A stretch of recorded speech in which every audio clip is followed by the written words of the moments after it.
اللہ کے دنوں کو ہم اپنے کیلنڈر میں فٹ نہیں کر سکتے، وہاں وقت اور انداز سے گزرتا ہے۔ اور زمین میں کیونکہ اور زمین اور اللہ تعالیٰ کے عرش میں اب فاصلہ بھی بہت زیادہ ہے، تو وہاں پہ دونوں جگہوں پہ وقت جو ہے وہ الگ سٹائل میں گزر رہا ہے، یہاں ہزاروں سال گزرتے ہیں، وہاں چند لمحات گزرتے ہیں۔ زمین پر چونکہ گریوٹی ہے اور زمین بہت نیچے ہے، یعنی نیچے والی جگہ ہے، تو گریوٹی جو ہے وہ اثر انداز ہوتی ہے ٹائم کے اوپر، وہ ٹائم کو سلو کرتی ہے۔ پس اے نبی صبر کرو، صبر یعنی خوبصورت صبر، یہ لوگ اسے دور سمجھتے ہیں اور ہم اسے قریب دیکھ رہے ہیں۔ اب آپ دیکھیں ٹائم کی وجہ سے نا یہ والی بات کی جا رہی ہے کہ انہیں لگتا ہے کہ یہ بڑی دور کی بات ہے، لیکن ہمیں تو لگتا ہے کہ بس وہ آنے ہی والی ہے۔ اب آگے جو ہے وہ جو عذاب کا منظر، قیامت کا منظر کھینچا جا رہا ہے کہ لوگوں کا اس دن کیا حال ہوگا۔ پچھلی صورت میں ہم نے پڑھا تھا کہ فزیکلی لائک قیامت کیسی ہوگی، اور یہاں پہ یہ ہے کہ لوگوں کا حال کس طرح کا ہوگا، ان لوگوں کی کیا کیفیت ہوگی اس دن۔ جس روز آسمان پگھلی ہوئی چاندی کی طرح ہو جائے گا اور پہاڑ رنگ برنگ کے دھنکے ہوئے اون جیسے ہو جائیں گے، اور کوئی جگری دوست اپنے جگری دوست کو نہیں پوچھے گا، حالانکہ وہ ایک دوسرے کو دکھائے جائیں گے۔ مجرم چاہے گا کہ اس دن کے عذاب سے بچنے کے لیے اپنی اولاد کو، اپنی بیوی کو، اپنے بھائی کو، اپنے قریب ترین خاندان کو جو اسے پناہ دینے والا تھا، اور روئے زمین کے سب لوگوں کو فدیہ میں دے دے، اور یہ تدبیر اسے نجات دلا دے۔ ہرگز نہیں۔ یعنی سورۃ تحریم میں کیا بات گزری تھی پیچھے کہ اپنے آپ کو یعنی اہل و عیال، اپنے آپ کو اور اہل و عیال کو آگ سے بچاؤ، مال اور اولاد فتنہ ہے جن کی خاطر انسان غلط کام کرنے پہ آمادہ ہو جاتا ہے اور وہ کرتا بھی ہے۔ آج دیکھیں، آج انسان کی فطرت ہے نا فیملی کو پروٹیکٹ کرنا، ان سے محبت کرنا، آج فطرت ہی بدل گئی، آج جذبات بدل گئے۔ آج جو ہے وہ سب کچھ جن کی خاطر سب غلط صحیح کرتا رہا ہے، کہتا ہے اللہ تعالیٰ کو کہ وہ مجھ سے لے لیں، بس مجھے بچا لیں کسی طریقے سے۔ ہرگز نہیں، یہ تو بھڑکتی ہوئی آگ ہے۔ کلا، یہ کلا ایک لفظ جو ہے نا وہ بہت ساری میننگ کنوے کر دیتا ہے۔ انہا لظا، وہ بھڑکتی ہوئی آگ ہے۔ لظا جہنم کی ایک وادی کا نام ہے۔ یہ تو ایک بھڑکتی ہوئی آگ کی لپٹ ہوگی جو گوشت پوست کو چاٹ جائے گی اور پکار پکار کر اپنی طرف بلائے گی ہر اس شخص کو جس نے حق سے منہ موڑا اور میری اور پیٹ پھیری اور مال جمع کیا اور اس کو سین سین کر رکھا۔ یہ بالکل وہی جیسے پچھلی صورت میں بات آئی تھی کہ پھر جس نے جو مال خود بھی نہیں خرچ کرتے تھے، دوسروں کو بھی تحریک نہیں دلواتے تھے، اور پھر آخرت میں انہوں نے خود ہی کے منہ سے نکلا کہ آج ہمارا مال کچھ کام نہ آیا، نہ ہماری سلطنت کچھ کام آئی۔ ان الانسان خلق ہلوعا، انسان تھوڑ دلا پیدا کیا گیا ہے۔ یعنی اس بات کو یوں کہتی انسان کی سرشت میں یہ چیز حلوا کا مطلب ہوتا ہے کسی چیز کی طرف بھاگتے رہنا، بس رش کرتے رہنا۔ جب اس پر مصیبت آتی ہے، اب اس کے تھوڑے دلے ہونے کی کیا علامات ہے، جب اس پر کوئی مصیبت آتی ہے تو گھبرا اٹھتا ہے، اور جب اسے خوشحالی نصیب ہوتی ہے تو بخل کرنے لگ پڑتا ہے۔ مگر وہ لوگ اس عیب سے بچے ہوئے ہیں جو نماز پڑھتے ہیں اور اپنی نماز کی ہمیشہ پابندی کرتے ہیں۔ یہ جیسے عباد الرحمان کی خصوصیات ہم نے پڑھی تھیں، اور ہم نے سورہ مومنون میں بھی پڑھی تھیں خصوصیات، قد افلح المومنون، مومنین جو فلاح پا گئے، وہی خصوصیات یہاں پہ بھی آ رہی ہیں۔ نماز سے ہی بات شروع ہو رہی ہے اور نماز پہ ہی ختم ہو رہی ہے۔ مگر وہ لوگ اس سے بچے ہوئے ہیں جو نماز پڑھنے والے اور اپنی نماز میں کی ہمیشہ پابندی کرنے والے ہیں۔ یعنی حل بتایا ہے کہ نماز قائم کرنی ہے تم نے، اور اگر نماز قائم کرنے کے باوجود بخل ہے تو اس کا مطلب ہے کہ نماز قائم نہیں ہے۔ جن کے مالوں میں سائل اور محروم کا ایک مقرر حق ہے، یعنی وہ اللہ کے حقوق بھی ادا کرتے ہیں، وہ بندوں کے حقوق بھی ادا کرتے ہیں، جو روزے جزا کو پر حق مانتے ہیں، یعنی متوازن ایک متوازن لائف سپینڈ کر رہے ہیں۔ جن کے مالوں میں سائل اور محروم کا حق مقرر ہے، جو روز جزا کو برحق مانتے ہیں، جو اپنے رب کے عذاب سے ڈرتے ہیں، کیونکہ ان کے رب کا عذاب ایسی چیز نہیں ہے جس سے کوئی بے خوف ہو، جو اپنی شرمگاہوں کی حفاظت کرتے ہیں، یعنی اپنی چیسٹٹی کی، اپنی حیا کی، عصمت کی حفاظت کرتے ہیں، بجز اپنی بیویوں یا اپنی مملوکہ خواتین کے جن سے محفوظ نہ رکھنے میں اس پر کوئی ملامت نہیں ہے۔ البتہ جو اس کے علاوہ کچھ اور چاہیں وہی حد سے تجاوز کرنے والے ہیں، جو اپنی امانتوں کی حفاظت کرتے ہیں اور اپنے عہد کا پاس کرتے ہیں، جو اپنی گواہیوں میں راست بازی پر قائم رہتے ہیں، یعنی گواہی جب بھی دیتے ہیں وہ اللہ کی خاطر گواہی دیتے ہیں، چاہے وہ ان کے اپنے خلاف کیوں نہ پڑے، اپنے رشتہ داروں کے خلاف ہی کیوں نہ پڑے، جو اپنی نمازوں کی حفاظت کرتے ہیں، یعنی نمازوں کی حفاظت میں اس کی پابندی بھی شامل ہے، اس کی یعنی 5 روزانہ نماز پڑھنا، نماز کو اس کی وقت کی پابندی کے ساتھ ادا کرنا، سنن اور واجبات کا خیال رکھنا۔ یہ لوگ عزت کے ساتھ جنت کے باغوں میں رہیں گے۔ تو یہ ساری صفات کس کی ہیں؟ مسلین، نماز پڑھنے والوں کی۔ اور یہ اللہ تعالیٰ کی ڈیفینیشن ہے مسلین کی کہ وہ نماز پڑھنے والے کیسے ہوتے ہیں۔ نماز سے بات شروع ہوئی، نماز پہ ختم ہوئی ہے۔ نماز کی وجہ سے حقوق اللہ کا بھی خیال رکھتے ہیں، حقوق العباد کا بھی خیال رکھتے ہیں، معاملات میں بھی اپنے بیلنس ہیں۔ کیوں؟ کیونکہ ان کو اپنی آخرت کا ڈر ہے۔ آگے دیکھتے ہیں آیت نمبر 36 سے 44 تک قریش کو وارننگ دی جا رہی ہے کہ اگر تم نہیں مانو گے تو انجام اچھا نہیں ہوگا. فما للذین کفروا قبلک مہطعین عن الیمین وعن الشمال. بس اے نبی صلی اللہ علیہ وسلم کیا بات ہے کہ یہ منکرین دائیں اور بائیں سے گروہ در گروہ تمہاری طرف دوڑے چلے آتے ہیں. وہی والی بات جو سورۃ ابھی ہم نے سورۃ قلم میں بھی پڑھی. یعنی قرآن کا یہ فیصلہ سن کے کہ قریش کے مغرور سرداروں کو کا انجام کیا ہوگا اور باقی لوگوں کا انجام کیا ہوگا، ان کے تو تن بدن میں آگ لگ جاتی تھی. وہ کیسے برداشت کرتے کہ محمد صلی اللہ علیہ وسلم اور ان کے غریب نادار ساتھی جنت میں جائیں اور وہ اتنے اتنے بڑے سردار ہو کے جہنم کا ایندھن بنے. تو جب حضور جو ہے وہ قرآن کی تلاوت نماز میں فرماتے تھے تو ان کا یہ حال ہوتا تھا کہ یہ بس اٹیک کرنے کو دوڑ پڑتے تھے. کیا ان میں سے ہر ایک یہ لالچ رکھتا ہے کہ وہ نعمت بھری جنت میں داخل کیا جائے گا؟ ہرگز نہیں. ہم نے جس چیز سے ان کو پیدا کیا اسے وہ خوب جانتے ہیں. یعنی انسان امال بھی نہیں کرتا پھر بھی کہتا ہے میں جنت میں جاؤں گا. ہم نے جس چیز سے اسے پیدا کیا اسے یہ خوب جانتے ہیں. کس چیز سے پیدا کیا؟ اسپرم سے، مٹی سے، کیچڑ. کیچڑ یہ انسان کا اوریجن ہے. تو کوئی ایسی بات نہیں ہے کہ وہ جنت اس کو وراثت میں مل ہی جائے گی. اس کو اپنے اوریجن پہ غور کرنا چاہیے. بس نہیں، میں قسم کھاتا ہوں مشرقوں اور مغربوں کے مالک کی. مشرقوں اور مغربوں یعنی یہ دروازوں کے نام ہیں مشرقوں اور مغربوں. اور وہی بات جو لنک کر رہی ہے سورت کے سٹارٹ میں، من اللہ ذی المعارج، جو سیڑھیوں والا ہے، جو راستوں والا رب ہے. ہم اس پر قادر ہیں کہ ان کی جگہ ان سے بہتر لوگ لے آئیں. یعنی قریش کو ہٹائیں، کچھ اور لوگوں کو لے آئیں. کوئی ہم سے بازی لے جانے والا نہیں ہے، لہٰذا انہیں اپنی بےہودہ باتوں میں، اپنے کھیل میں پڑا رہنے دو. یعنی جہاں پہ ہیں ادھر ہی رہنے دو ان کو. جہاں تک یہاں تک کہ یہ اپنے اس دن کو پہنچ جائیں جن کا ان سے وعدہ کیا جا رہا ہے، جب یہ اپنی قبروں سے نکل کر اس طرف دوڑے جا رہے ہوں گے جیسے اپنے بتوں کے آستانوں کی طرف دوڑے چلے جا رہے ہوتے ہیں. یعنی جب قیامت کی گھڑی آ جائے گی تو اس طرح دوڑ لگی ہوئی ہوگی ان کی اپنے رب ہی کی طرف، جیسے آج اپنے بتوں کے آستانوں کی طرف دوڑتے ہیں نا، بغیر سوچے سمجھے دوڑے ہوتے ہیں. ہم یہ بھی نہیں سوچتے ہم کس کی طرف جا رہے ہیں، کس کی عبادت کرنے جا رہے ہیں. ویسے ہی دوڑے ہوں گے اس دن بھی. ان کی نگاہیں جھکی ہوئی ہوں گی اور ان پر ذلت چھا رہی ہوگی. یہ وہ دن ہے، ذالک الیوم الذی کانوا یوعدون، یہ وہ دن ہے جن کا ان سے وعدہ کیا جا رہا ہے. تو پچھلی صورت میں کیونکہ وہ سور میں پھونکا تھا اور اب یہ ہے کہ قبروں سے باہر نکلنے والی بات آئی ہے، تو بہت زیادہ ہیوملیشن ہوگی ان کے اوپر. تو جو تم نے سوال پوچھا تو اس کا جواب یہی دیا جا رہا ہے. لیکن یہ ہے کہ جواب دینے کے بعد زندگی میں کوئی چینج تو آنا چاہیے. وہ چینج نہیں آ رہا ہے تمہاری زندگیوں میں جب تم نے عذاب کا سوال کیا اور تمہیں پورا جواب بھی دے دیا گیا. سورہ نوح اگین مکی صورت ہے اور پچھلی صورت میں عذاب مانگ رہے تھے. اس صورت میں حضرت نوح علیہ السلام اور ان کی قوم کا تذکرہ کر کے اللہ تعالیٰ نے بتایا ہے کہ وہ کیا حالات تھے کہ نوح علیہ السلام کی قوم عذاب کی حقدار بن گئی.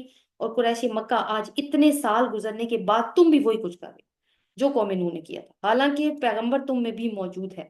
تو یہ مخالفت میں شدت کا دور ہے. اس صورت سے ایسے اندازہ ہوتا ہے جس زمانے میں یہ نازل ہوئی ہے. بسم اللہ الرحمن الرحیم. انا ارسلنا نوحا الى قومه ان انذر قومك من قبل ان ياتيهم عذاب الیم. اب یہ جو سورہ نوح ہے یہ نوح علیہ السلام کی دعوت کا آخری دور ہے جس کو یہ پریزنٹ کرتی ہے یہ سورت. اللہ کے نام سے جو بے انتہا مہربان اور رحم فرمانے والا ہے. ہم نے نوح کو اس کی قوم کی طرف بھیجا کہ اپنی قوم کے لوگوں کو خبردار کر دے. اور ہر رسول کا مقصد بعثت یہی ہے کہ وہ اپنی قوم میں انذار کرنے کے لیے آتا ہے، ڈرانے کے لیے آتا ہے. نوح علیہ السلام کو بھی اسی مقصد کے لیے بھیجا گیا تھا، حضرت محمد صلی اللہ علیہ وسلم کو بھی اسی مقصد کے لیے بھیجا گیا ہے، قبل اس کے کہ ان پر ایک دردناک دن کا عذاب آ جائے. اب آگے حضرت نوح علیہ السلام کی اسٹریٹجیز بتائی جا رہی ہیں کہ انہوں نے کس کس طریقے سے دعوت دی ہے لوگوں کو. قال یا قوم انی لکم نذیر مبین. اس نے کہا اے میری قوم کے لوگوں، میں تمہارے لیے ایک صاف صاف خبردار کر دینے والا پیغمبر ہوں اور تم کو آگاہ کرتا ہوں کہ اللہ کی بندگی کرو، اس کا تقوی اختیار کرو اور میری اطاعت کرو. نمبر 3 باتوں کا حکم دیا ہے. اللہ کا بندہ بنو. بندگی کا نتیجہ کیا ہوگا؟ تقوی. یعنی بی کاشیس آف اللہ. تمہارے ذہن میں ہر وقت یہ بات رہے کہ تمہارا رب ہر وقت تمہارے ساتھ ہے. یہی تقوی ہوتا ہے. پھر یہ ہے کہ یہ کیسے ہوگا، کیسے تم تقوی اختیار کرو گے؟ رسول کی اطاعت کر کے. وہ تمہیں بتائے گا، وہ تمہیں گائیڈ کرے گا. تو تمام انبیاء کی یہی دعوت رہی ہے.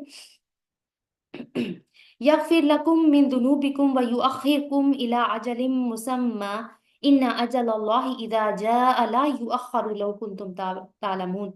اللہ تمہارے گناہوں سے درگزر فرمائے گا اور تمہیں ایک وقت مقرر تک باقی رکھے گا. یہ وقت مقرر کون سا ہے؟ یہ وقت مقرر وہی ہے کہ اگر تم نے یعنی یہ تینوں باتیں مان لی جن کا پیچھے ذکر ہوا ہے تو تمہیں اللہ تعالیٰ دنیا میں اس وقت تک جینے کی مہلت دے گا جو تمہاری طبی موت کی مہلت ہے. کیونکہ قوموں کی مہلت اور طریقے سے ہوتی ہے نا.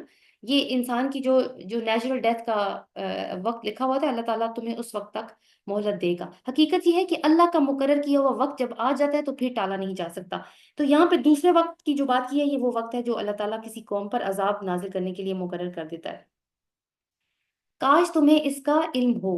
یعنی ابھی آپ دیکھیں کہ ہمیں دعوت کے 3 پوائنٹس جو نظر آ رہے ہیں، یہی 3 پوائنٹس، یعنی اللہ پر ایمان، رسول پر ایمان، آخرت پر ایمان، ہر رسول کی دعوت کا حصہ رہے ہیں۔ اب نوح علیہ السلام اپنی دعوت کی تفصیل کے مراحل بتا رہے ہیں، اپنے رب سے بات کر رہے ہیں۔ قال ربی انی دعوت قومی لیلا و نہارا، اس نے عرض کیا ہے میرے رب، میں نے اپنی قوم کے لوگوں کو شب و روز پکارا، یعنی میں نے اپنی نیندوں کی پرواہ نہیں کی، یا اللہ میں نے اپنے آرام کی پرواہ نہیں کی، اور میں نے ان کو ہر وقت پکارا ہے۔ میری پکار نے ان کے فرار ہی میں اضافہ کیا، یعنی وہ بھاگتے ہی رہے، جتنا جتنا میں انہیں پکارتا رہا اتنا اتنا وہ مجھ سے دور بھاگتے رہے۔ میں نے تو اپنی نیند اور آرام کی پرواہ نہیں کی، لیکن یہ اپنی نیند ہی میں گم رہے۔ انہوں نے کانوں میں انگلیاں ٹھونس دی اور اپنے منہ، اپنے کپڑوں سے اپنے منہ ڈھانپ دیے۔ یعنی بات یہی ہے کہ منہ ڈھانپنے کی غرض اور انگلیاں دینے کی غرض یہی تھی کہ یا یہ ان کے رسول اپنے رسول کی شکل بھی نہیں دیکھنا چاہتے تھے، اور ان کی بات بھی نہیں سننا چاہتے تھے، اور جب سامنے سے گزرتے تھے تو اپنے آپ کو ڈھانپتے تھے تاکہ ہمیں یہ نظر آ جائے کہ ہم کہیں ہمیں یہ دیکھ لے گا، پہچان لے گا، تو پھر اپنی دعوت کا سلسلہ ہمارے ساتھ شروع کر دے گا، اور اپنی روش پر اڑ گئے اور بڑا ہی تکبر کیا۔ تو یہ ایک فیز دعوت کا۔ اور پھر ایک تیسرا مرحلہ کہ ثم انی دعوتہم جہارا، پھر میں نے ان کو ہانکے پکارے دعوت دی، یعنی پھر میری دعوت میں مزید شدت آ گئی، پھر میں نے اعلانیہ بھی ان کو تبلیغ کی، یعنی سب کو پکارا، اکٹھا پکارا کہ جو بہرے ہیں، اندھے ہیں، وہ بھی سن لیں، بات کو سمجھ لیں، اور چپ کے بھی سمجھایا، یعنی ون آن ون بیسس میں ایک ایک کر کے بھی میں نے ان سے بات کی۔ میں نے کہا فقلت استغفروا ربکم انه کان غفارا یرسل السماء علیکم مدرارا۔ بہت ہی پتہ کی بات یہاں پہ ہمیں پتہ چلے گی۔ میں نے کہا کہ اپنے رب سے معافی مانگو، بے شک وہ بڑا معاف کرنے والا ہے، یعنی اپنے رب سے استغفار کرو، وہ مغفرت کرنے والا ہے۔ وہ تم پر آسمان سے خوب بارشیں برسائے گا، تمہیں مال اور اولاد سے نوازے گا، تمہارے لیے باغ پیدا کر دے گا، اور تمہارے لیے نہریں جاری کر دے گا، اور یہی تو وہ چیزیں ہیں جس کے لیے انسان پوری زندگی تگ و دو کرتا ہے۔ تو اللہ تعالیٰ سے اپنے گناہوں کی مغفرت مانگو، اور مغفرت کب مانگنی ہے؟ ظاہر ہے پہلے تو اس پہ ایمان لانا ہے نا۔ تو آپ دیکھیں کہ مغفرت مانگنا، اللہ تعالیٰ سے استغفار کی دعائیں کرنا ایک طرف رکھیں، اور دوسری طرف اپنی ساری دعائیں رکھ لیں، تو ایک ہی بات ہے۔ یعنی آپ استغفار اگر ہم کر رہے ہیں اللہ تعالیٰ سے کثرت کے ساتھ، تو باقی کی دعائیں تو خود ہی پوری ہونی شروع ہو جائیں گی، کیونکہ وہ جیسے حضرت نوح علیہ السلام بتا رہے ہیں کہ وہ آسمان تم پہ کھول دے گا، اور آسمان سے وہ ساری برکتیں نازل ہوں گی۔ ویسے بھی تمہاری دعاؤں کے جواب تو آنے ہی آسمان سے ہیں، تو تم استغفار کی کثرت کرو۔ تو یہ ٹپ ہے ہمارے لیے بھی کہ استغفار میں اضافہ نعمتوں میں اضافے کا باعث بن سکتا ہے۔ تمہیں کیا ہو گیا ہے کہ اللہ کے لیے تم کسی وقار کی توقع نہیں رکھتے؟ یعنی تمہیں دنیا کے رئیسوں کو اتنی ویلیو دے رکھی ہے اور تم اللہ کی قدر نہیں کرتے، حالانکہ اس نے طرح طرح سے تمہیں نوازا ہے۔ کیا دیکھتے نہیں ہو کہ اللہ نے کس طرح 7 آسمان تہ بتہ بنائے، اور ان میں چاند کو نور اور سورج کو چراغ بنا دیا، اور اللہ نے تم کو زمین میں عجیب طریقے سے اگایا۔ اب یہ اسٹیٹمنٹ تھوڑی ایسی ہے کہ اس پہ ڈسکشن کی ضرورت ہے کہ کس طریقے سے اللہ تعالیٰ نے یہ نہیں کہا پیدا کیا، تخلیق کیا، کہا اگایا۔ تو تخلیقی کی طرف اشارہ فی الحال تو ہم یہ سمجھ سکتے ہیں کہ جا رہا ہے کہ زمین سے وہ انسان کو پیدا کیا، پھر وہ تمہیں اسی زمین میں واپس لے جائے گا۔ یہ اگایا کی لفظ کے ساتھ میں نے آپ کو شاید ایک بات پہلے بتائی ہے کہ اجوج اور ماجوج سوری حضرت آدم علیہ السلام کی ڈائریکٹ اولاد ہے، لیکن وہ حوا علیہ السلام سے نہیں ہے۔ اور اس میں یہ ہے کہ حضرت آدم علیہ السلام کا ریپروڈکٹیو مٹیریل کسی زمین پر گرا تھا، تو وہ یاجوج ماجوج ایسے اگائے تھے جیسے پودے اگا کرتے ہیں۔ تو ایک مخلوق کے بارے میں یہ بات ہمیں ملتی ہے۔ پھر وہ تمہیں اسی زمین کی طرف واپس لے آئے گا، اس سے یکا یک تم کو نکال کھڑا کرے گا، یا وہ کب ہوگا؟ قیامت والے دن۔ اور اللہ نے زمین کو تمہارے لیے فرش کی طرح بچھا دیا ہے تاکہ تم اس کے اندر کھلے راستے پر چلو۔ تو آپ دیکھیں کہ یعنی جیسے جیسے وہ کشتی مکمل ہو رہی ہے نا، تو نوح علیہ السلام کی دعوت بھی انٹینس ہوتی چلی جا رہی ہے، اس کی انٹینسٹی بھی بڑھتی چلی جا رہی ہے۔ قال نوح رب انهم عصوني واتبعوا من لم يزده ماله وولده الا خسارا۔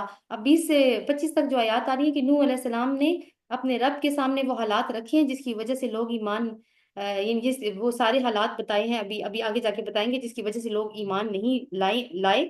وہ لوگوں کی خوشحالی ہے، اور کچھ ایسے لوگوں کو وہ فالو کر رہے ہیں جو کہ بہت زیادہ خوشحال ہیں۔ نوح علیہ السلام نے کہا میرے رب انہوں نے میری بات رد کر دی اور ان کی پیروی کی جو مال اور اولاد پا کر اور زیادہ نامراد ہو گئے تھے۔ وہی لوگ جو سردار ہوتے ہیں، معاشرے کی ایلیٹ کلاس ہوتی ہے، جو سمجھتی نہیں ہے کہ ان کو اللہ کی ضرورت بھی ہے، تو باقی لوگوں کو بھی وہ اسی طرح سے گمراہ کرتے ہیں۔ ان لوگوں نے بڑا بھاری مکر کا جال پھیلا رکھا ہے، یعنی لوگوں کو بڑے برے طریقے سے انہوں نے گھیر کے رکھا ہوا ہے۔ انہوں نے کہا ہرگز نہ چھوڑو اپنے معبودوں کو، نہ چھوڑو یہ وقالوا لا تذرن آلہتکم ولا تذرن ودا ولا سواعا ولا یغوث ولا ویعوق ونسرا۔ میں نے آپ کو آج کچھ تصویریں بھیجی ہیں، کچھ بتوں کے نام بھیجے ہیں میں نے آپ کو، جن کے ساتھ میں نے ان کی تصویریں بھی آپ کے ساتھ شیئر کی ہیں۔ اس میں ود کی تصویر نہیں ہے، وہ نہیں مل سکی، لیکن باقیوں کی تصویریں میں نے بھیجی ہیں، یہ اسی کتاب سے ڈسکرپشن لے کے تو پھر جنریٹ کی گئی ہیں یہ تصویریں۔ آپ دیکھیں اس میں سے ایک انسانی شکل کا ہے اور باقی جو ہیں وہ کچھ اور شکل کے لوگ ہیں، کچھ اور شکل کی اینٹیٹیز ہیں۔ اور نوح علیہ السلام کا دور اتنا عجیب تھا کہ اس طرح کی اینٹیٹیز کا آنا جانا تھا زمین کے اوپر۔ انہوں نے بہت لوگوں کو گمراہ کیا، اور تو بھی تو بھی ان ظالموں کو گمراہی کے سوا کسی چیز میں ترقی نہ دے۔ یعنی نوح علیہ السلام کی یہ جو بددعا ہے یہ کسی بے صبری کی بنیاد پر نہیں ہے، بلکہ یہ اس وقت ان کی زبان سے نکلی ہے جب وہ صدیوں تک تبلیغ کرتے رہے ہیں اور اپنی قوم سے اب برے طریقے سے مایوس ہو چکے ہیں۔ اب اللہ تعالیٰ آگے سے کامنٹ یہاں پہ کرتے ہیں، اپنی خطاؤں کی بنا ہی پر وہ غرق کیے گئے اور آگ میں جھونک دیے گئے، پھر انہوں نے اپنے لیے اللہ سے بچانے والا کوئی مددگار نہیں پایا۔ اب نوح علیہ السلام اپنی دعا مانگ رہے ہیں یہاں پہ، قال نوح ربی لا تذر علی الارض من الکافرین دیارا، اور انہوں نے کہا میرے رب ان کافروں میں سے کوئی زمین پر بسنے والا نہ چھوڑ، یعنی ایک ایک کو ختم کر، کوئی ایک بھی نہ بچے۔ اگر تو نے ان کو چھوڑ دیا تو یہ تیرے بندوں کو گمراہ کریں گے، اور ان کی نسل سے جو بھی پیدا ہوگا بدکار اور سخت کافر ہی ہوگا۔ یعنی نوح علیہ السلام کہہ رہے ہیں کہ چن چن کے ایک ایک کو مارنا ہے یا اللہ، ایک بھی بچ گیا نا تو آگے جا کے اپنے ایسے بیج ڈالے گا کہ اگلی نسل بھی برباد ہو جائے گی۔ میرے رب مجھے اور میرے والدین کو اور ہر اس شخص کو جو میرے گھر میں مومن کی حیثیت سے داخل ہوا ہے، سب مومن مردوں اور عورتوں کو معاف کر دے۔ رب اغفر لی ولی والدی ولی من دخل بیتی مومنا وللمؤمنین والمؤمنات ولا تزد الظالمین الا تبارا۔ اور ہر اس شخص کو جو میرے گھر میں مومن کی حیثیت سے داخل ہوئی، ایسی دعا ہے جو ابراہیم علیہ السلام نے بھی مانگی تھی، اور سب مومن مردوں اور عورتوں کو معاف کر دے، اور ظالموں کے لیے ہلاکت کے سوا کسی چیز میں اضافہ نہ کر۔ تو رسول کی تکذیب کی، اور رسول کی تکذیب کرنے کا پھر یہ نتیجہ ہوا کہ پوری جڑ کٹ گئی۔ تو مکہ والوں کو بھی اب اسی چیز کی وارننگ کی جا رہی ہے۔ تو رسول جب دعوت پیش کرتا ہے تو دو طرح کے دشمن بن جاتے ہیں، ایک تو انسان دشمن ہوتے ہیں، ایک جن دشمن ہے جو مشن کے خلاف ہوتے ہیں۔ تو قریش تو نظر آ رہے تھے سامنے سامنے، لیکن جو ان کو اندر وسوسہ اندازی کر رہے تھے وہ شیاطین جن نظر نہیں آ رہے تھے۔ اور جنوں کی بات آئی تو آگے سورہ جن بھی سٹارٹ ہو گئی ہے، سورۃ الجن، یہ مکی سورت ہے۔ بسم اللہ الرحمن الرحیم، قل اوحی الی انہ استمع نفر من الجن فقالوا انا سمعنا قرآنا عجبا، صدق اللہ العظیم۔ اب سورت احقاف میں ہم نے کچھ جنوں کا حال سنا جنہوں نے ایک رسول صلی اللہ علیہ وسلم کو قرآن کی تلاوت کرتے ہوئے سنا تھا اور وہ دائی اللہ بن کے لوٹے تھے۔ پھر سورہ رحمان میں بھی اللہ تعالیٰ نے جنوں اور انسانوں سے خطاب کیا، اس سے پیچھے ہم سورۃ النام میں بھی شیاطین جن کے بارے میں پڑھ چکے ہیں کہ وہ کس طریقے سے رسولوں کے دشمن رہے ہیں اور کس طریقے سے وہ شیاطین انسانوں کے ساتھ رابطہ کرتے ہیں۔ تو یہاں پہ بھی اب ہمیں کچھ مزید انفارمیشن اس کریچر کے بارے میں ملنے جا رہی ہے۔ جن، جیم نون نون، اس کا مطلب ہوتا ہے چھپا ہوا، اور آگے بھی ان کا تذکرہ آئے گا، یعنی مختلف طرح کے جن ہیں۔ حضرت سلیمان علیہ السلام کے دربار میں بھی ہم نے جنوں کو دیکھا تھا، تو اب سورہ فلق اور سورہ ناس میں بھی آگے ان کا پھر ذکر آنے والا ہے۔ اب یہ جو اکاؤنٹ ہم پڑھ رہے ہیں یہ جنوں کی اپنی زبان سے نکلی ہوئی انفارمیشن ہے جو وہ دے رہے ہیں، یعنی فرسٹ پرسن نریشن اس کو کہتے ہیں کہ جنہوں نے خود بات کی ہے۔ اللہ کے نام سے جو بے انتہا مہربان اور رحم فرمانے والا ہے۔ اے نبی صلی اللہ علیہ وسلم کہو میری طرف وہی بھیجی گئی ہے کہ جنوں کے ایک گروہ نے غور سے سنا۔ رسول صلی اللہ علیہ وسلم کو پتہ نہیں چلا کہ جنوں نے سنا ہے، رسول صلی اللہ علیہ وسلم کو وحی کے ذریعے بتایا گیا ہے کہ کچھ جنوں نے آپ کے جب آپ قرآن پڑھ رہے تھے تو وہ سنا ہے۔ لیکن یہ واقعہ اس واقعے سے الگ ہے جو پہلے ہم سورۃ احقاف والی سچویشن میں پڑھ چکے تھے۔ وہاں پہ جو جن تھے وہ تورات جانتے تھے، یہ جو جن ہیں یہ مشرک نظر آتے ہیں۔ اے نبی کہو میری طرف وہی بھیجی گئی ہے کہ جنوں کے ایک گروہ نے غور سے سنا، پھر جا کر انہوں نے کہا، یعنی اپنی قوم کے پاس گئے، انہوں نے کہا، اب وہ جو کہا ہے وہ بات آ رہی ہے، ہم نے بڑا عجیب قرآن سنا ہے۔ اب دیکھیں، کہتے ہیں ہم نے بڑا عجیب قرآن سنا ہے نا، تو اللہ تعالیٰ نے قرآن میں کہا کہ جب تم قرآن پڑھنے لگو تو شیطانوں کی پناہ مانگ لیا کرو۔ اب یہ خود قرآن سن رہے ہیں، تو رسول صلی اللہ علیہ وسلم نے ایسا تو نہیں کہ تعوذ نہیں پڑھا ہوگا؟ اس کا کیا مطلب ہے کہ سب جن ایک جیسی نہیں ہیں، اور غیر مسلم ہونے کا مطلب یہ نہیں ہے کہ سب ایول ہی ہوں۔ سو ہم نے ایک بڑا عجیب قرآن سنا ہے جو راہ راست کی طرف رہنمائی کرتا ہے، اس لیے ہم اس پر ایمان لے آئے ہیں۔ اور اب ہم ہرگز اپنے رب کے ساتھ کسی کو شریک نہیں کریں گے۔ تو یہاں سے پتہ چلتا ہے کہ یہ مشرک تھے پہلے۔ اور یہ کہ ہمارے رب کی شان بہت اعلیٰ و عرفہ ہے، اس نے کسی کو بیوی یا بیٹا نہیں بنایا۔ اور یہ کہ یعنی وہ وہی والی باتیں، بالکل شرک کا انکار جس میں آ رہا ہے، جو قریش مکہ نے جو باتیں کی ہوئی تھی اس کا بالکل انکار۔ اور یہ کہ ہمارے نادان لوگ وَأَنَّهُ كَانَ يَقُولُ سَفِيهُنَا عَلَى اللَّهِ شَطَطًا، آیت نمبر 4، یعنی کچھ ہمارے نادان لوگ ایسے ہیں، ان کے بارے میں انہوں نے بات کی جو اللہ کے بارے میں بہت خلاف حق باتیں کرتے ہیں۔ تو اس سے مراد یہ ہے کہ ابلیس بھی ہو سکتا ہے، جو اللہ تعالیٰ کے خلاف جو ہے وہ اس طرح سے جس نے سرکشی کی اور اس طرح کی باتیں کی اس نے۔ اور یہ کہ ہم نے سمجھا تھا کہ انسان اور جن کبھی اللہ کے بارے میں جھوٹ نہیں بول سکتے، یعنی یہاں جنہوں نے بھی اپنے سرداروں کا یہ تذکرہ کیا ہے جو اللہ کے بارے میں جھوٹ بولتے ہیں اور لوگ اس کی بات پہ یقین کرتے ہیں، لیکن انہوں نے کہا کہ ٹھیک ہے لوگ جھوٹ تو بول سکتے ہوں گے، لیکن ہمیں یہ کبھی نہیں اندازہ کیا تھا، ہمیں یہ کبھی نہیں سمجھا تھا کہ لوگ اللہ کے بارے میں بھی جھوٹ بول سکتے ہیں۔ اور یہ کہ انسانوں میں سے کچھ لوگ جنوں میں سے کچھ لوگوں کی پناہ مانگا کرتے تھے۔ اب یہاں پہ انہوں نے انسانوں کا بھی ایک یعنی ایک اپنی بے وقوفی کی طرف ہی اشارہ کیا ہے کہ قریش مکہ میں یہ کانسیپٹ بھی موجود تھا کہ وہ جب ٹریول کرتے تھے تو ان کو یہ تھا کہ جن جو ہیں وہ ان کے اوپر ان سے بہتر مخلوق ہیں، تو وہ جنوں کی پناہ بھی مانگا کرتے تھے، جو قریش مکہ ہے۔ تو اس کی وجہ سے کیا ہے کہ ان کا حوصلہ بہت بڑھ گیا تھا کہ یعنی انسانوں کی حماقتوں کی وجہ سے یہ سمجھنے لگ گئے تھے کہ یہ بڑی چیز ہو گئے ہیں کہ ہاں انسان ہم سے ڈرتے ہیں۔ اور یہ کہ انسانوں میں سے کچھ لوگ جنوں میں سے کچھ لوگوں کی پناہ مانگا کرتے تھے۔ اور ہمارے یہاں بھی ایسی باتیں ہوتی ہیں نا، وہ فلانے درخت میں فلانا جن رہتا ہے، بچوں کو بھی ڈرایا جاتا ہے اور اس طرح کی باتیں۔ اس طرح انہوں نے جنوں کا غرور اور زیادہ بڑھا دیا، اور یہ کہ انہوں نے بھی وہی گمان کیا جیسا کہ تمہارا گمان تھا کہ اللہ کسی کو رسول بنا کر نہیں بھیجے گا۔ یعنی اور دیکھیں کہ قرآن نے ان دونوں کی غلط فہمیوں کو دور کیا ہے۔ اور یہ کہ ہم نے آسمان کو ٹٹولا تو دیکھا کہ پہرے داروں سے پٹا پڑا ہے، کیونکہ جن فرشتوں کو دیکھ سکتے ہیں۔ تو اور ایک تو یہ انہوں نے بات کی کہ ایک چیز کی طرف اشارہ کریں کہ ہم نے آسمان کو ٹٹولا، اس کا مطلب ہے کہ آسمانوں میں جاتے تھے، بیٹھا کرتے تھے مختلف جگہوں پہ جا کے، لیکن اب کی دفعہ جب یہ گئے ہیں تو انہوں نے کیا فیل کیا ہے وہ بات آ رہی ہے۔ ہم نے آسمان کو ٹٹولا تو دیکھا کہ وہ پہرے داروں میں سے پٹا پڑا ہے، یعنی بھرا ہوا ہے پہرے داروں سے، اور شہابوں کی بارش ہو رہی ہے، یعنی اینٹی جن میزائل جو ہیں وہ فائر ہو رہے ہیں۔ اور یہ کہ ہم پہلے سن گن لینے کے لیے آسمانوں میں بیٹھنے کی جگہ پا لیا کرتے تھے۔ اور یہ بات اس کو جو کہانت کا کاروبار ہے یہ اسی صورت میں چلا کرتا تھا کہ یہ جا کے سنگن کچھ لے لیا کرتے تھے، اور دو کہ ان کو مارا جاتا تھا، لیکن ایک دو لفظ یہ چرا لیا کرتے تھے جب فرشتے ایک دوسرے سے بات کر رہے ہوتے تھے۔ مگر اب جو چوری چھپے چننے کی کوشش کرتا ہے وہ اپنے لیے گھات میں ایک شہاب ثاقب لگا ہوا پاتا ہے۔ اور یہ کہ ہماری سمجھ میں نہیں آتا تھا کہ آیا زمین والوں کے لیے کوئی برا معاملہ کرنے کا ارادہ کیا گیا ہے یا ان کا رب انہیں راہ راست دکھانا چاہتا ہے۔ یعنی آسمانوں کی کیفیت دیکھ کے وہ اس تلاش میں نکلے ہوں گے کہ یہ کیا ہو رہا ہے، کہ کیوں ہر جگہ پہرے دار ہیں۔ تو ان کو معلوم ہوا ہوگا کہ ہر جگہ پہ ہم جاتے ہیں تو مار گرائے جاتے ہیں، اب اللہ تعالیٰ نے اس کا مطلب ہے کہ کوئی بہت ہی اہم فیصلہ کر لیا ہے زمین والوں کے لیے، جس کی وجہ سے اس فیصلے کو کی ہمیں نہیں خبر ہونے دے رہے۔ اور یہ کہ ہم میں سے کچھ لوگ صالح ہیں اور کچھ اس سے فروتار ہیں، یعنی مختلف ہیں، ہم مختلف طریقوں میں بٹے ہوئے ہیں، ان کے بھی لائف سٹائل الگ ہیں۔ اور یہ کہ ہم سمجھتے تھے کہ نہ زمین میں ہم اللہ کو عاجز کر سکتے ہیں اور نہ ہی بھاگ کر اس کو ہرا سکتے ہیں۔ یعنی مطلب یہ ہے کہ ہمارے اسی خیال نے ہمیں شاید نجات دے دی کہ ہم اللہ سے کبھی بھی بے خوف نہیں تھے، ہمیں یقین تھا کہ ہم اس کی نافرمانی کریں گے تو ایک دن پکڑے ہی جائیں گے، اور اسی وجہ سے ایسا ہوا کہ ہم نے وہ قرآن سنا اور اس کے اوپر ایمان لے آئے۔ اور یہ کہ ہم نے جب ہدایت کی تعلیم سنی تو ہم اس کے اوپر ایمان لے آئے۔ اب جو کوئی بھی اپنے رب پر ایمان لائے گا اسے کسی حق تلفی کا یا ظلم کا خوف نہیں ہوگا۔ اور یہ کہ ہم میں سے کچھ مسلم ہیں، یعنی اللہ کے اطاعت گزار ہیں، مسلمان ہیں، اور کچھ حق سے منحرف ہیں، بالکل ایسے ہی جو انسانوں والا حال ہے۔ تو جنہوں نے اسلام کا راستہ اختیار کیا انہوں نے نجات کی راہ ڈھونڈی، اور جو حق سے منحرف ہے وہ جہنم کا ایندھن بننے والے ہیں۔ تو یہاں پہ ہمیں معلوم ہو رہا ہے کہ ان کو کوئی غیب کا علم نہیں ہے، نہ وہ کوئی ایسی مخلوق ہے جن سے انسانوں کو ڈرنا چاہیے، وہ بھی ایک مخلوق ہیں جیسے انسان ایک مخلوق ہے۔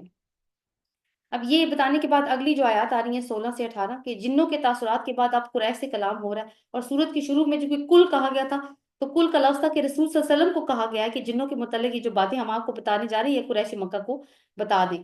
تو اب ان کو دعوت دی جا رہی ہے کہ اب ایمان لے آؤ، ابھی ایمان لے آئے تو اس کا فائدہ ہوگا. وَأَن لَّوْ اسْتَقَامُوا عَلَىٰ طَرِيقَتِي لَأَسْقَيْنَاهُم مَّاءً غَدَقًا، اور ان سے کہہ دیں کہ لوگ اگر راہ راست پر ثابت قدمی سے چلتے ہیں تو ہم انہیں خوب سیراب کرتے ہیں. یعنی اگر یہ لوگ ثابت قدمی اختیار کرتے ہیں اللہ کی راہ میں تو ہم انہیں خوب سیراب کرتے. بالکل ایسے ہی جیسے سورہ نوح میں بات آئی تھی کہ وہ استغفار کرتے تو ہم ان کے اوپر سے آسمان کے دروازے ان پہ کھول دیتے تاکہ اس نعمت سے ان کی آزمائش کریں. تو نعمت تو جو بھی ملتی ہے وہ آزمائش ہی کے لیے ہوتی ہے، اور جو اپنے رب کے ذکر سے منہ موڑے گا اس کا عذاب اس کا رب سخت عذاب میں مبتلا کرے گا. اور یہ کہ مسجدیں اللہ کے لیے ہیں لہٰذا ان میں اللہ کے ساتھ کسی کو نہ پکارو. تو کیا مسجد کے باہر شرک کر سکتے ہیں؟ نہیں، مسجد ٹرین کرتی ہے اس چیز کے لیے. توحید کی ٹریننگ مساجد سے ہوتی ہے. اور یہ کہ جب اللہ کا بندہ ان کو پکارنے کے لیے کھڑا ہوا تو لوگ اس پر ٹوٹ پڑنے کے لیے تیار ہو گئے. سورہ معارج میں بھی یہی بات گزری ہے، سورہ قلم میں بھی یہی بات گزری ہے. اور اے نبی صلی اللہ علیہ وسلم کہہ دو میں تو اپنے رب کو پکارتا ہوں اور اس کے ساتھ کسی کو شریک نہیں کرتا. کہو میں تم لوگوں کے لیے نہ کسی نقصان کا اختیار رکھتا ہوں اور نہ ہی کسی بھلائی کا اختیار رکھتا ہوں. کہو مجھے اللہ کی گرفت سے کوئی نہیں بچا سکتا اور نہ میں اس کے دامن کے سوا کہیں کوئی جائے پناہ پا سکتا ہوں. میرا کام اس کے سوا کچھ نہیں ہے کہ اللہ کی بات اور اس کے پیغامات کو پہنچا دوں. اب جو بھی اللہ اور اس کے رسول کی بات مانے گا اس کے لیے جہنم کی بات نہیں مانے گا اس کے لیے جہنم کی آگ ہے اور ایسے لوگ اس میں ہمیشہ رہیں گے. تو لاسٹ آیات اب آ رہی ہیں 24 سے 28 تک. حَتَّى إِذَا رَأَوْا مَا يُوعَدُونَ فَسَيَعْلَمُونَ مَنْ أَضْعَفُ نَاصِرًا وَأَقَلُّ عَدَدًا. یہ لوگ اپنی اس روش سے باز نہیں آئیں گے یہاں تک کہ جب اس چیز کو دیکھ لیں جس کا ان سے وعدہ کیا جا رہا ہے تو انہیں معلوم ہو جائے گا کہ کس کے مددگار کمزور ہیں اور کس کا جتھا تعداد میں کم ہے. یعنی اس زمانے میں قریش کے لوگ رسول اللہ صلی اللہ علیہ وسلم کی دعوت کو جب سنتے تھے تو آپ کے اوپر ٹوٹ پڑتے تھے، اور کیونکہ ان کو یہ گمان تھا، یہ زوم تھا کہ ان کا جتھا، ان کا گروہ بہت بڑا ہے، بہت مضبوط ہے، اور رسول اللہ صلی اللہ علیہ وسلم کے ساتھ تو چند مٹھی بھر لوگ ہیں تو وہ ان کے اوپر بآسانی وہ ان کو دبا سکتے ہیں، اوپریس کر سکتے ہیں.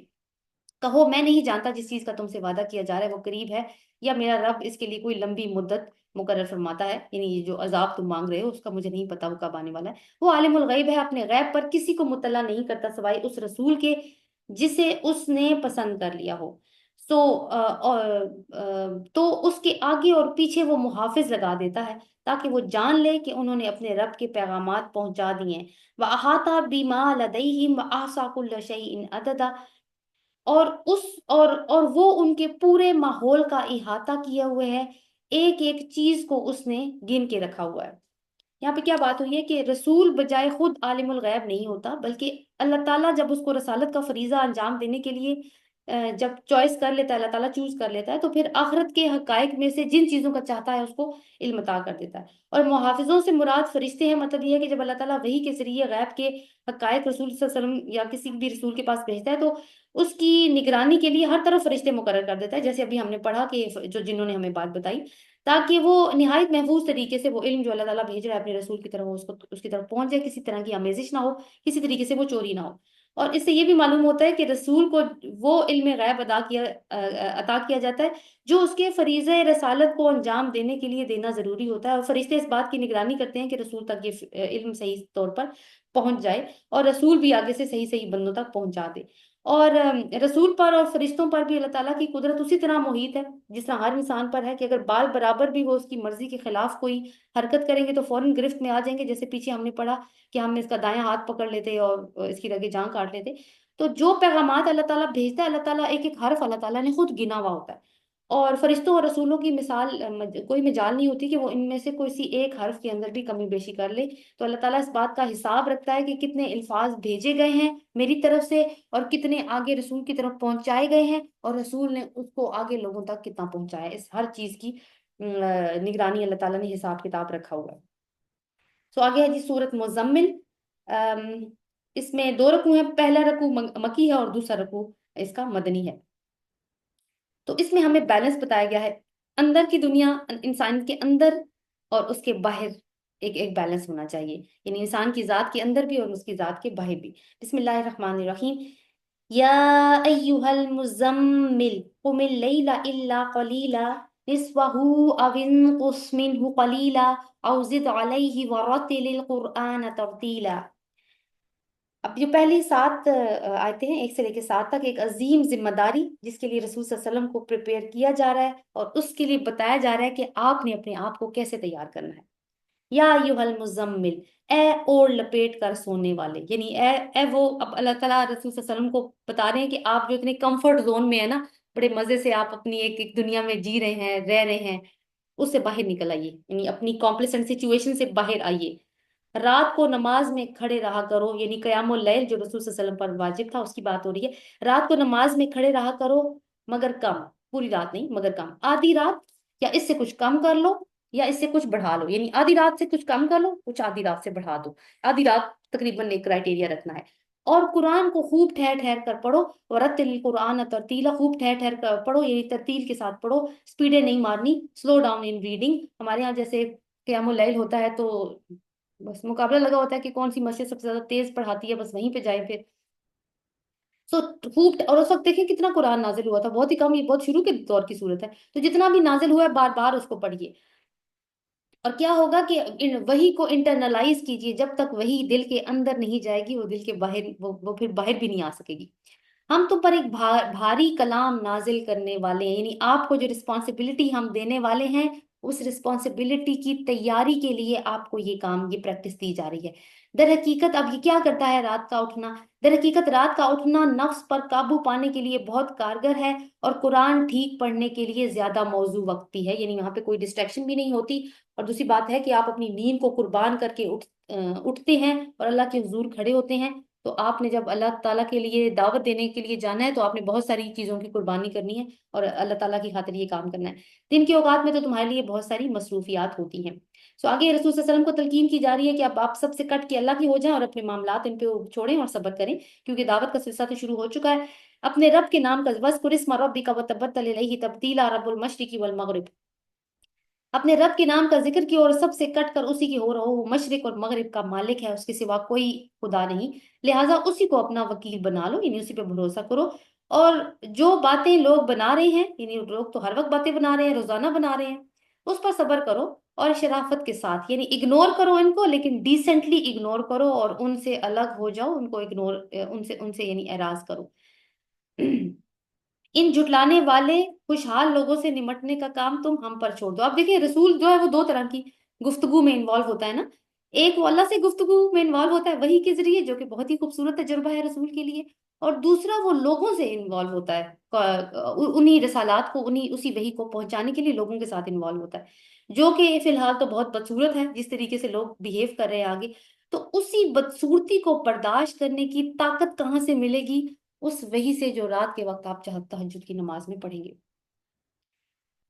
انہیں ذرا کچھ دیر اسی حالت میں رہنے دو، ہمارے پاس ان کے لیے بھاری بیڑیاں ہیں اور بھڑکتی ہوئی آگ اور حلق میں پھنسنے والا کھانا اور دردناک عذاب ہے. یہ اس دن ہوگا جب زمین اور پہاڑ لرز اٹھیں گے اور پہاڑوں کا ایسا حال ہو جائے گا جیسے ریت کے ڈھیر ہیں جو بکھرے جا رہے ہیں. تو ان آیات سے پتہ چلتا ہے کہ اللہ تعالیٰ کا غصہ ہمیں نظر آ رہا ہے ان آیات کے اندر. آگے اہل مکہ کو بتایا جا رہا ہے کہ تمہاری طرف رسول آ چکا ہے، فرعون والا رویہ نہ اپناؤ. تم لوگوں کے پاس ان ارسلنا علیکم رسولا شاہدا علیکم کما ارسلنا الی فرعون رسولا، تم لوگوں کے پاس ہم نے اسی طرح ایک رسول تم پر گواہ بنا کر بھیجا ہے جس طرح ہم نے فرعون کی طرف ایک رسول بھیجا تھا.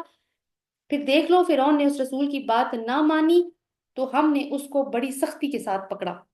اگر تم ماننے سے انکار کرو گے تو اس دن کیسے بچو گے جو بچوں کو بوڑھا کر دے گا. وہ دن کون ہے جس کا بھی پیچھے ذکر کیا گیا،